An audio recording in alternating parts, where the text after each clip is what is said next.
How we know that it was 8 minutes? How can we say that it wasn't 9 to 10 hours that those bodies were in that house without no rescue? We don't know that. It's no time of death. Whatever time of death, listen, this is a death penalty case.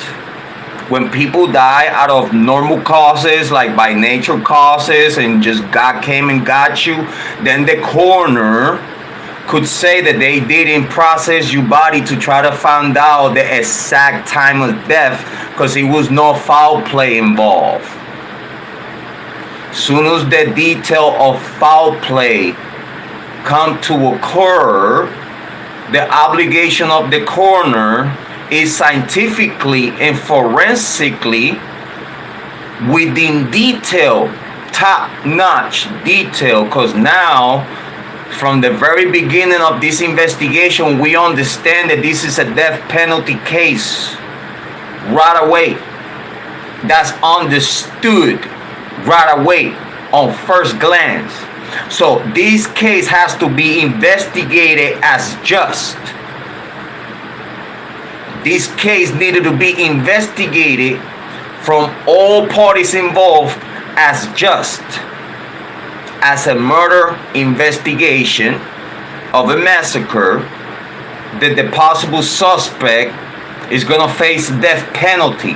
So that means that we have to be finesse and accurately have numbers, dates, percentages. We have to orchestrate an investigation that will be so precise that ain't no one could run away from a guilty sentence. You don't have to be the FBI, you don't have to be the feds to do your job right.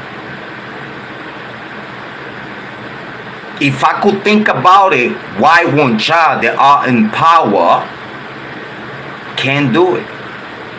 If me, a content creator on YouTube, a true crime content creator on YouTube, could think about it, why the authorities can't be about it? Bars.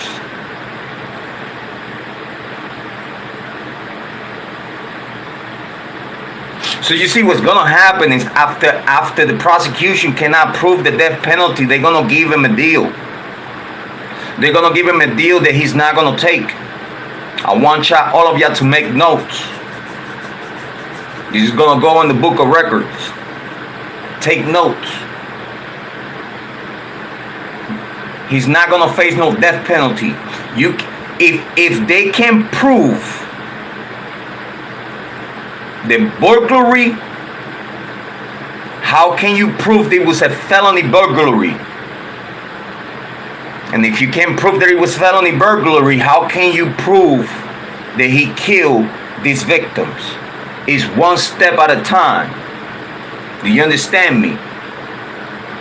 For them to get to the death penalty, you have to prove step one. First charge on top, burglary. Then you put on top felony burglary, because it was death within the burglary.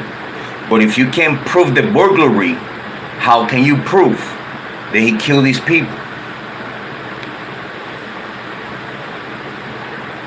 So they're gonna give him a deal, because they already think they know already the Ant Taylor and Bryan Kohberger are not scared. They not scared. They're gonna go all the way. They're not gonna cop out. I know some content creators that already said that he's gonna cop out to a lesser charge and stuff like that, just to, be done and over with and get going with the process of healing and whatnot. Big shout out to Robin Dillinger. Thank you, a big sniper, for being here. I'm not ignoring no one. I'm gonna go back to the comments and we're gonna talk about it. I'm not ignoring no one. I'm just giving y'all the full download, so y'all be informed.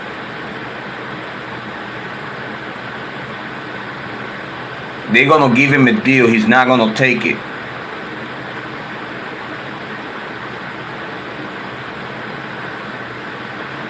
You're welcome, Bernice. Thank you, JPs. Appreciate it. Thank you, Corey. They are gonna try to give him a deal. He's not gonna cop out. He's gonna full force. They're gonna have to dismiss.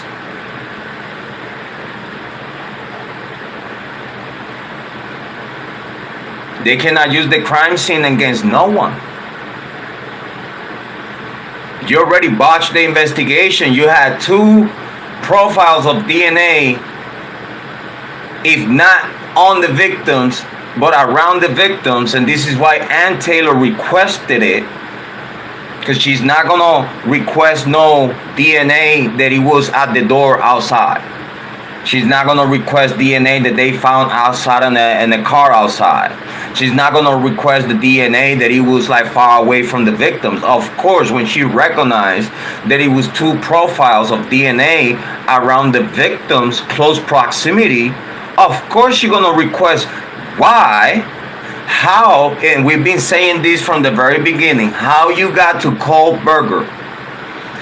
When was the exact time when you focus on Kohberger, when you ignore the principles, the basic protocols of an investigation, which is investigating the whole inner circle, fully investigated, friends, ex-partners, present partners, family members, everyone. It is a no mercy rule. The victims need justice, and if you don't owe nothing to the justice, if you don't have nothing to hide, you don't have no problem coming clean. Soon as you come clean and everything is good with you, okay, we ignore you and we move on to the next. But we need to look into the filth of the inner circle. And if there's no filth there, they will link them to this crime scene. Then we go to option B and option C if he's there.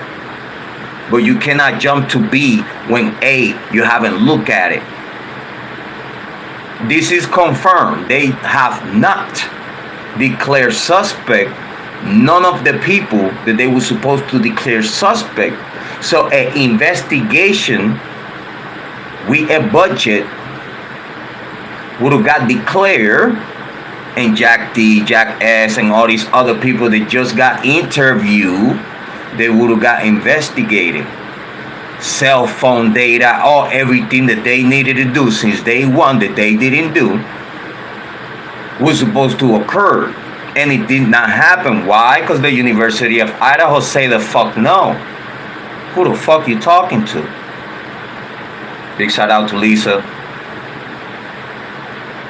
You know, everyone is like, oh my god, the ex, oh, he's suffering. No, he's not. Where the fuck he at? Why he wasn't on the celebration of life? Even Maddie's boyfriend looked at sus. Even him, he was there like shady as fuck. The Golden Cowboys were not comfortable at all. They would say, oh, well, they just lost a child. Of course they're not going to be comfortable. But well, guess what? I have children. So if this would have happened to me, believe me, I know how heated I would have been. It wouldn't be nothing the PD could have done for me to find out who the fuck did this shit myself. Oh, listen, man down. That's all they would have heard. Because it's not going to happen to my daughter. I'm telling you right now. God is my witness.